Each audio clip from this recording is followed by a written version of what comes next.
சென்னையில் இருந்து புறப்பட்ட ஆம்னி பேருந்து திட்டக்குடி அருகே விபத்துக்குள்ளானதில் பேருந்து கவிழ்ந்த சம்பவம் பெரும் பரபரப்பை ஏற்படுத்தியுள்ளது.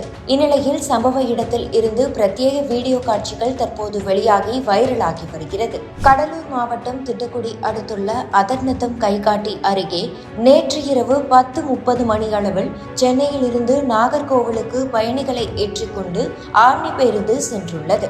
அப்போது திடீரென பேருந்து ஓட்டுநரின் கட்டுப்பாட்டை இழந்து சாலையில் அமைக்கப்பட்டுள்ள தடுப்பு கட்டையின் மோதி விபத்துக்குள்ளானது. இதனையடுத்து பாலத்தின் குறுக்கே பேருந்து கவிழ்ந்து விழுந்தது.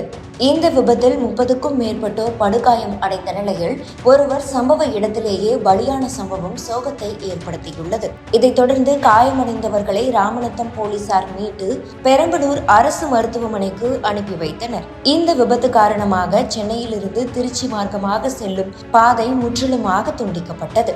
இதனால் வாகன ஓட்டிகள் கடும் பாதிப்புக்கு உள்ளாகியுள்ளனர். ஓட்டுநரின் கட்டுப்பாட்டை இழந்த ஆம்னி பேருந்து பாலத்தின் மீது மோதி கவிழ்ந்து விழுந்து விபத்துக்குள்ளான சம்பவம் பெரும் அதிர்ச்சியை ஏற்படுத்தியுள்ளது.